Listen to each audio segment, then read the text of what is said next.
Bem, bom dia a todos, é um prazer estar aqui com vocês. Eu sou Virginia Hag, mestre em economia, especialista em neurociência e psicologia cognitiva, e hoje estamos aqui com um convidado muito especial para falar sobre cenários econômicos, né? Estamos em tempo aí de planejamento estratégico, então é sempre muito bom a gente ampliar as nossas perspectivas, poder conversar com outras pessoas para a gente poder, de fato, alinhar o nosso posicionamento estratégico, já que a gente está aí num cenário econômico, tanto nacional como também internacional, complicado, que de fato exige muita competência dos nossos times para que a gente possa realmente aumentar a nossa produtividade em 2024 e também render bons lucros aí para todos. Bem, o professor Elenquim, ele é economista, na verdade ele é doutor em economia, ele é professor da Universidade Federal do Rio Grande do Sul, o Hélio ganhou o prêmio BNDES de economia.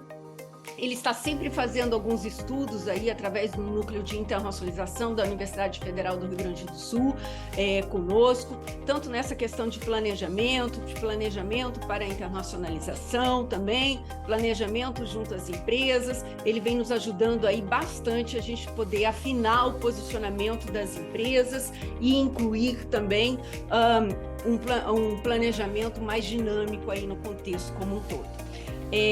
Bem, Hélio, se quiser começar a compartilhar aí a apresentação.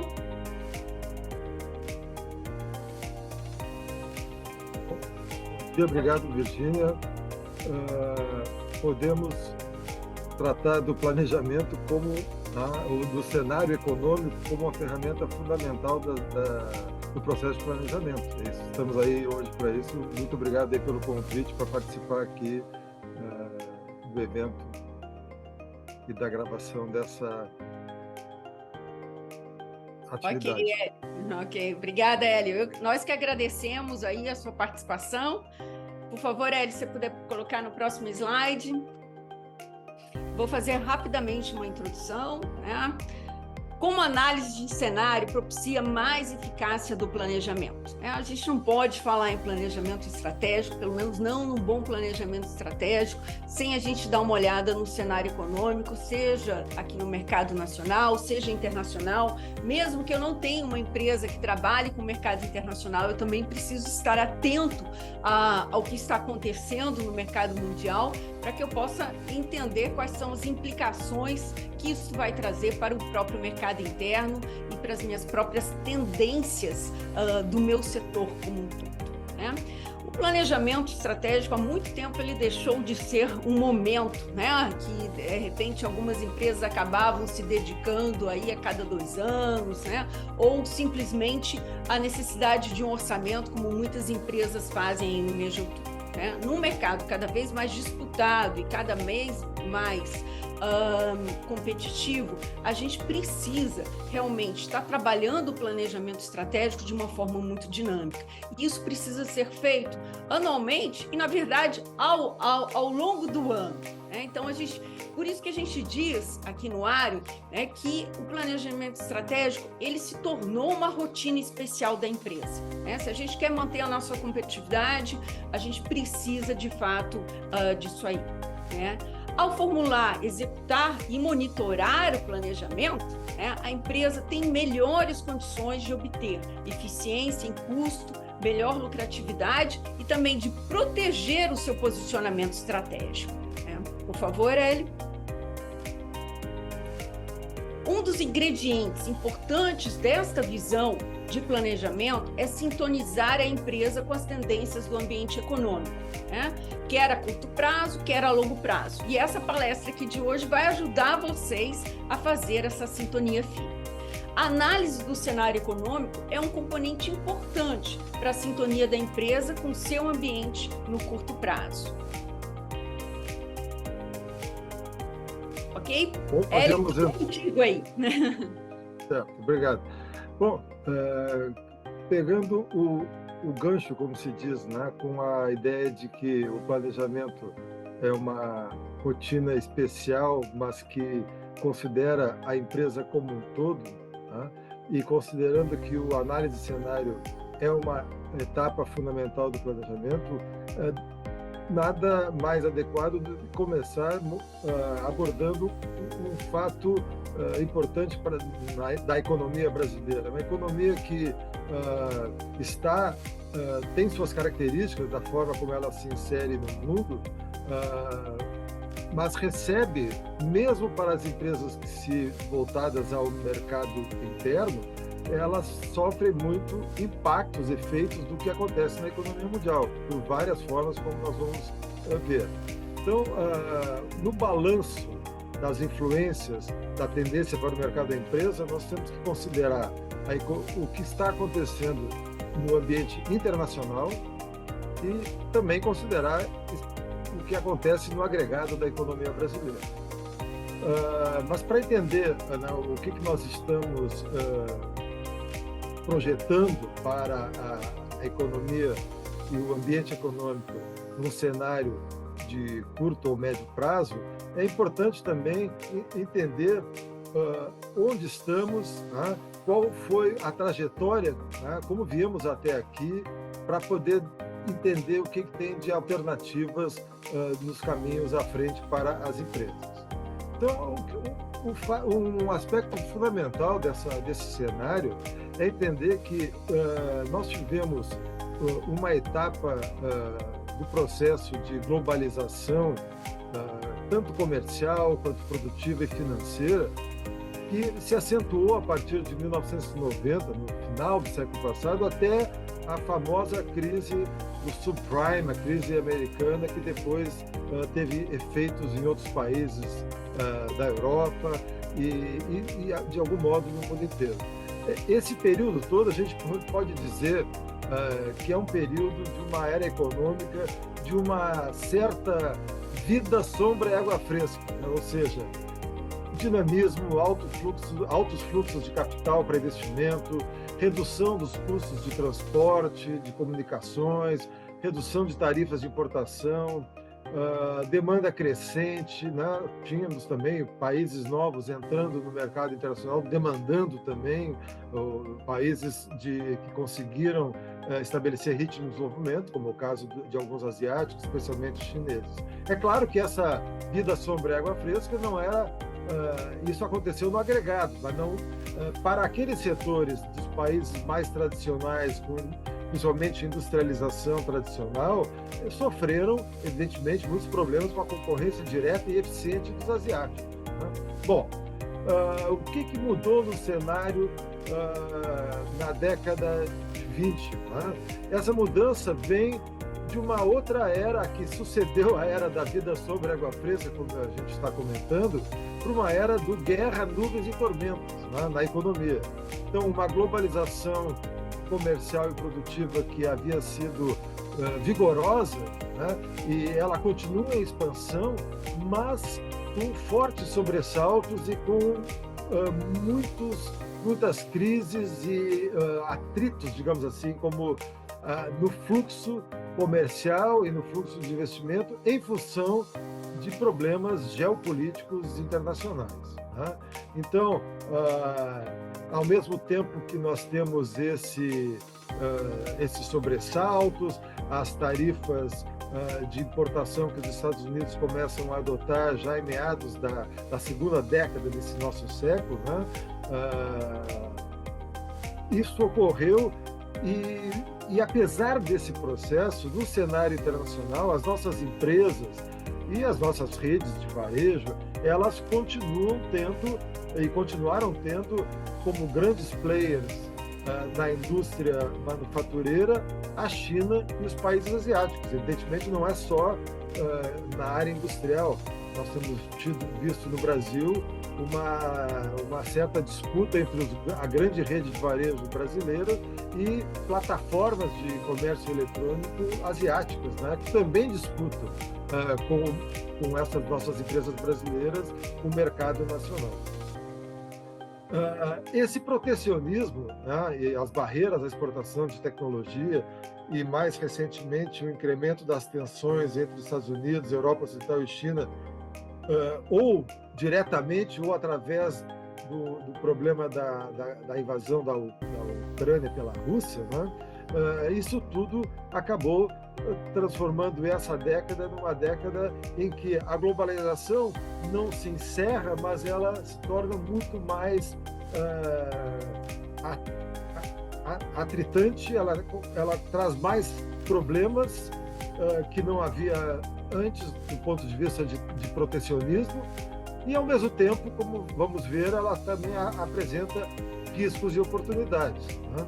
Então, o cenário para o mundo de 2023 e 2024, né, e tendências de médio prazo, né, é guerra, nuvens e tormentas na economia, parte 2, podemos dizer assim, né?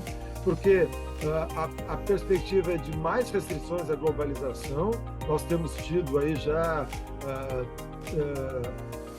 vários insumos que ou diretamente ou indiretamente têm sofrido elevação de custos, né? Então, custos crescentes de transporte. Tivemos na pandemia os problemas de elevação dos fretes, mas ainda temos outros tipos de problemas associados também à inflação ainda persistente, né?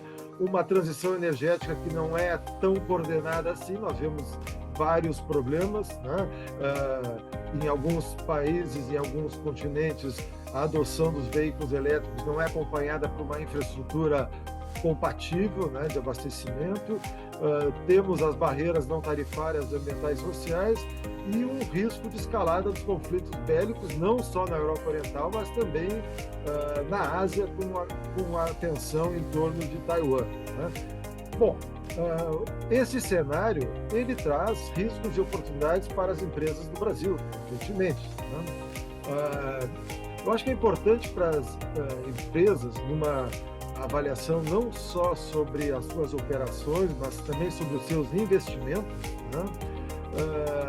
Identificar que existe um conjunto de possibilidades ligadas ao suprimento nas cadeias produtivas, a mudança dos preços relativos, das vantagens de antes tão vigorosas, né, de comércio, de apelar, de utilizar as cadeias, os fornecimentos partindo da Ásia e da China especialmente. Agora nós temos uma perspectiva que pode ser aproveitada tanto por empresas, e é um desafio para os governos, no Brasil também, de incrementar relações econômicas dentro de outras áreas, principalmente das Américas, mas não somente delas, né? Ao mesmo tempo em que se torna necessário estimular o mercado interno, que a gente tem visto que tem tido um crescimento assim, não satisfatório do ponto de vista do dinamismo que se observa na economia mundial. Então, essa perspectiva de possibilidades, ela pode ser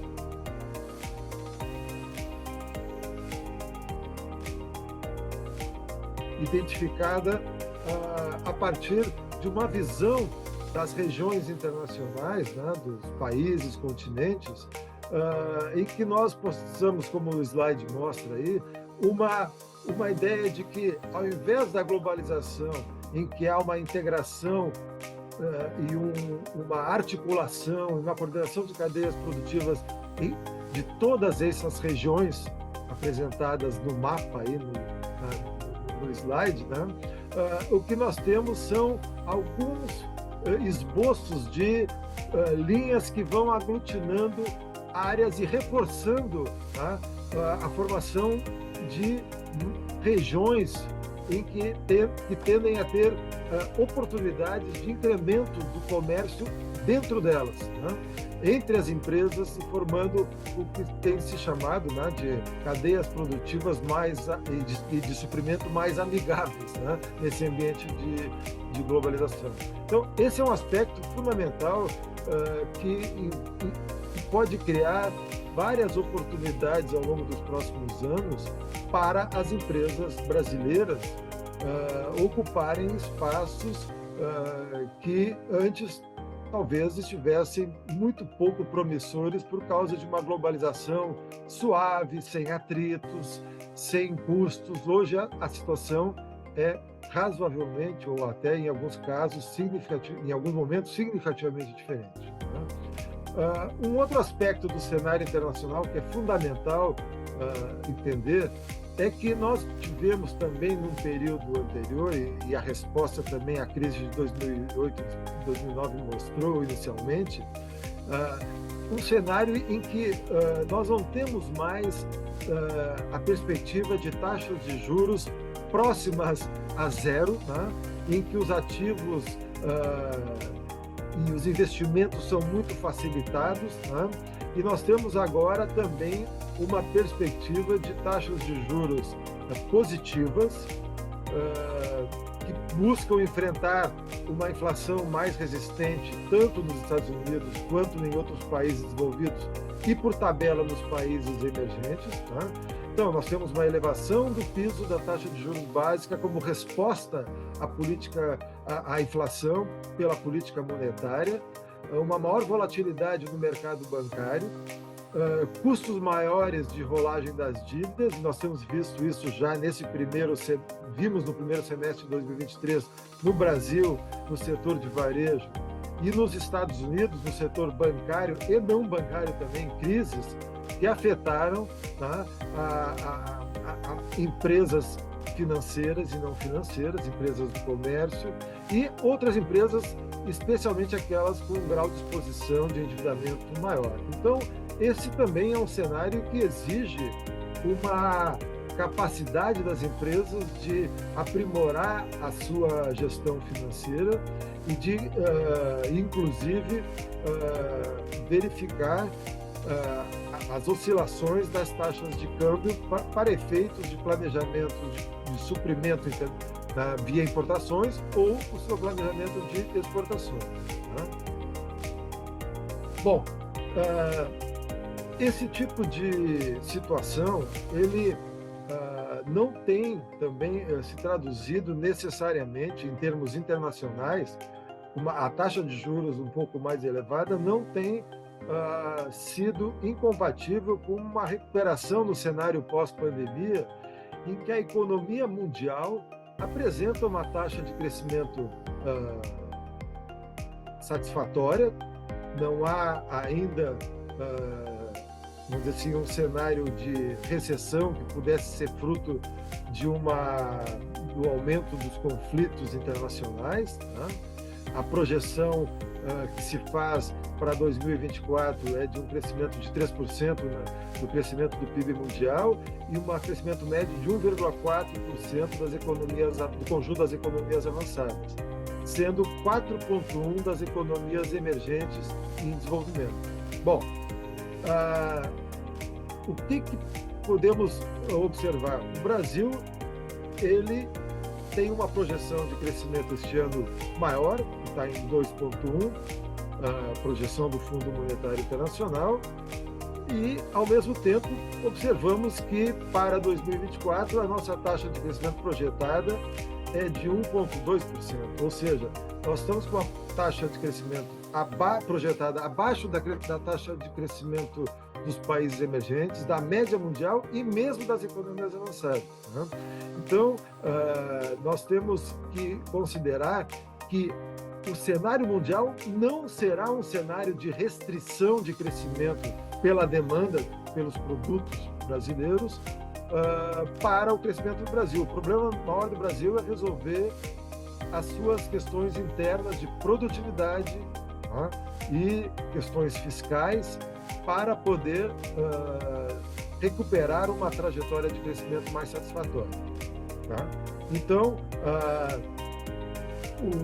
esse problema de mercado interno, né, o problema para dentro da economia brasileira é um problema maior. Evidentemente, uma notícia boa é de que esse ano o crescimento econômico já está apresentando uma taxa mais elevada um pouco, os 2,1% de expectativa significam oportunidades para as empresas tentarem obterem um fôlego de rentabilidade, um fôlego financeiro, um fôlego de vendas que permita entrar no ano de 2024 com melhores condições, explorando as oportunidades que nós acabamos de mostrar, né?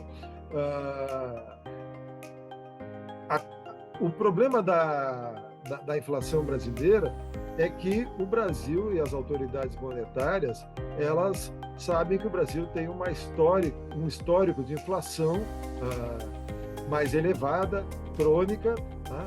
E que traz a necessidade de uma dosagem adequada do remédio, que é a taxa de juros, né? Então, a dose alta do remédio adotado nesse primeiro semestre do ano, né, acabou tendo um efeito positivo, né, do ponto de vista da inflação, mas com os efeitos adversos, né, associados a essa terapia, que são a deterioração da situação financeira de algumas empresas e do governo federal, o problema da deterioração das contas públicas, né? Por isso que é uma boa notícia que as taxas de juros do Brasil já começaram a ser reduzidas, né? Então, o que na verdade nós vemos no Brasil e projetamos é que esse esforço de encontrar uma dosagem adequada, equilibrando o objetivo de reduzir a inflação e evitar os efeitos adversos colaterais, né? Vai ser a tônica da política monetária e da política governamental, associada também ao esforço de também, vamos dizer assim, reduzir desequilíbrios financeiros que sejam provenientes da gestão das contas públicas, né? Então, esse é um cenário que, do ponto de vista da dosagem do remédio, taxa de juros, né, nós projetamos que vai ser buscado pelo governo, e isso é uma notícia boa, porque as duas questões estão sendo consideradas para o tratamento do problema da inflação, e as respostas já têm sido positivas. No cenário provável de 2023 para 2024, é o que nós temos observado, né? Temos uma política fiscal mais expansionista, né? Mas com sinalização de balizas de curto e longo prazo, que é o estabelecimento do novo arcabouço fiscal em substituição ao teto de gastos, né, considerado pelo governo atual uma medida mais rígida, né, e que já exigia vários tipos de abertura de exceções, né? Então, essa política fiscal mais expansionista, ela realmente, como nós comentamos, ela aumenta a pressão para o Banco Central reduzir a taxa de juros, né, tolerando uma postergação para o atingimento das metas de inflação, mas que, por enquanto, não tem sido tão necessário, porque a resposta à taxa de inflação tem sido satisfatória, né? Então, qual é o cenário provável nesse contexto? Redução leve da taxa de juros, para evitar os danos colaterais, né? Inflação um pouco acima do limite superior da banda da meta estabelecida, né? Menor tendência à supervalorização ou superdesvalorização do real. Isso é um efeito importante para a gestão gestão financeira e para a gestão de comércio exterior das empresas, né? Porque nós temos tido a taxa de juros brasileira normalmente traz sobressaltos de valorização excessiva do real. Nesse caso não está provocando isso, porque as taxas de juros também nos mercados desenvolvidos também está elevada. Então, o que nós temos visto é uma certa estabilidade, uma volatilidade menor do que a tradicional no mercado de câmbio. Isso é muito importante porque permite administrar melhor contratos de exportação, esforços de exportação, mas também suprimento de importação. Os custos são menos, vamos dizer assim, os riscos de custos e de operações não rentáveis no mercado internacional são menores, né? Também ainda temos uma perspectiva de crescimento mais baixo do que o crescimento mundial, uma demanda que está dependente muito do aumento dos gastos públicos e da exportação dos bens primários e seus efeitos positivos. Então, Virgínia, eu acho que a gente pode como fazemos, né, em geral, nessa conexão entre a macroeconomia, a análise de ambiente e as empresas para efeitos de planejamento, podemos considerar que essa análise de cenário ela está trazendo novas exigências, tá, para a gestão das empresas, que eu acho que é essa o esforço e assim, o objetivo dessa discussão aqui, né, para a qual tu me convidaste. Bem, e eu acho que em termos aí de sugestões, de uma forma geral, aí para as empresas frente a esse cenário, né, a gente pode dizer que nesse cenário de taxas de juros aí mais elevado, né, o que as empresas realmente precisam fazer é buscar posições mais líquidas, né, menor exposição realmente à dívida e aproveitar também, né, para esse momento, para poder a aquisição de alguns ativos que venham estar desvalorizados, né? Então, esse é o momento também para isso, né? Em termos de empresas que trabalhem realmente muito com o mercado internacional, o que a gente pode ter aqui, ao invés de uma globalização mais livre, a gente tem realmente, de fato, uma globalização mais fragmentada, e isso acaba trazendo oportunidade de novas inserções aí em cadeias produtivas mais próximas geograficamente aí, ao Brasil, né? Na América Latina, América do Norte. Então, as empresas também têm que ter cuidado com isso, né, para poder se comunicar melhor com os países, como o Hélio chamou, mais amigáveis, né? Saindo dessas zonas aí de conflito aí, importantes, né? Então, isso a gente também tem que avaliar. E num cenário de crescimento moderado do mercado interno, né, a gente precisa realmente recomendar às empresas que elas têm que trabalhar aí para 2024 essa necessidade de ganhos de produtividade, né? Não tem como, no mercado com uma taxa de crescimento menor, que vai se tornar muito mais disputado, né, a gente não pensar em ganhos na necessidade de ganhos de produtividade em 2024. Então, isso vai ser importante, né, para poder compensar essas perdas aí de escala e também de capacidade utilizada, né? A briga vai ser muito forte aí por market share. Então, eu acho que essa questão dos ganhos de produtividade são importantes, pensar em produtos e pensar em alianças e mais parcerias com clientes que também queiram manter e afinar um posicionamento diferenciado no mercado interno vai ser importante, né, para realmente se diferenciar aí do restante da concorrência, mas sem esquecer a necessidade aí dos ganhos de produtividade. Obrigada. Mais algum comentário aí?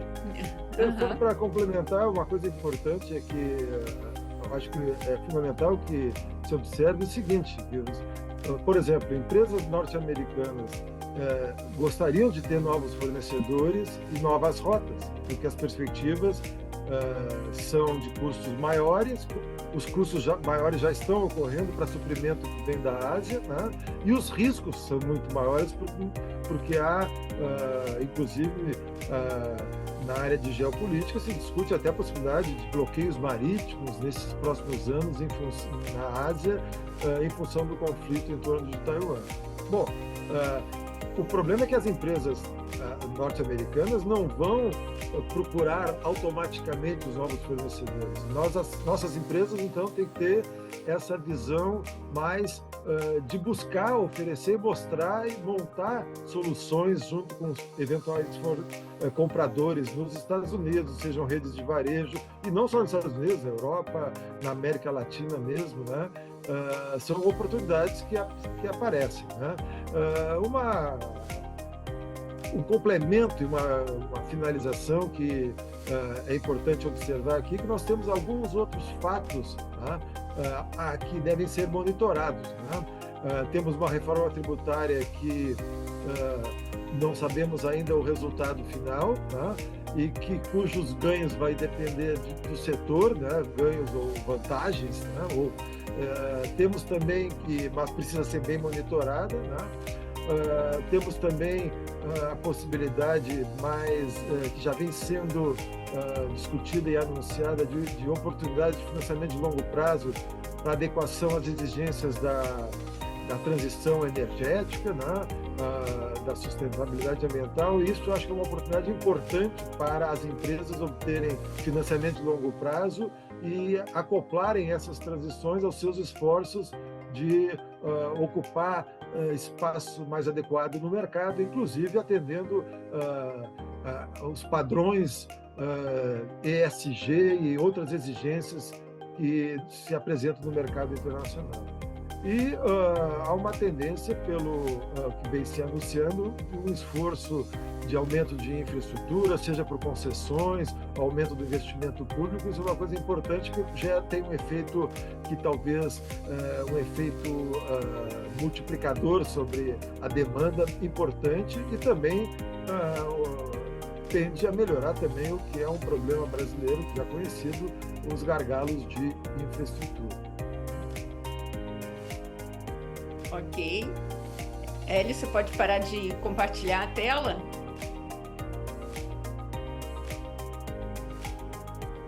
Ok. Hélio, uma questão aí importante, né, que a gente sempre costuma ressaltar em trabalhos aí de planejamento que a gente faz, é que, obviamente, essas condições sistêmicas afetam diferentemente cada setor, né? Como a gente gosta de brincar aí, é importante a gente analisar não só os fatores sistêmicos, mas também os fatores setoriais, né? As empresas não são tão livres assim na hora das suas escolhas, né? As escolhas também dependem do setor e dos segmentos onde elas estão atuando, né? Então, a gente também tem que levar em consideração que para fazer uma boa análise aí realmente de cenários econômicos, a gente também tem que olhar para as condições setoriais, né? E a evolução setorial aí em termos de mundo como um todo. Não é isso? Você concorda, Hélio? Exato. O que nós temos sempre destacado, inclusive nas metodologias desenvolvidas no nosso núcleo de estudos sobre estratégia e industrialização na Universidade Federal, a dimensão sistêmica envolve a macroeconomia, que é o que nós tratamos nessa apresentação hoje, mas ela envolve outros aspectos, né, de infraestrutura produtiva, características do processo dos custos de transporte, etc. E, numa outra dimensão, uma perspectiva setorial em que a empresa se posicione adequadamente às exigências e às tendências do setor na qual ela está operando, né? E mapeie bem o contexto setorial, o contexto da concorrência. É somente com essa avaliação dessas perspectivas é que ela poderá lidar melhor com as suas competências organizacionais e desenvolvê-las para enfrentar a competição nos mercados e obter maior rentabilidade.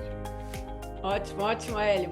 Muito obrigada. E, Hélio, gostaria de agradecer muito a sua participação aqui no nosso canal do YouTube. Aqui no nosso canal, a gente está sempre falando sobre o desenvolvimento de soft skills e também de visão estratégica global. E a gente não poderia deixar numa época tão importante aí, onde está todo mundo em planejamento estratégico, de não trazer realmente uma palestra sobre cenários econômicos, né? Então, agradeço aí muito a sua participação. Até logo, pessoal. Muito obrigada. Se vocês gostaram desse vídeo, por favor, deem o seu like, compartilhem, né? Compartilhem dentro da empresa, né? Convidem, estamos aí à disposição de vocês, se vocês quiserem conversar conosco sobre planejamento estratégico e cenários econômicos.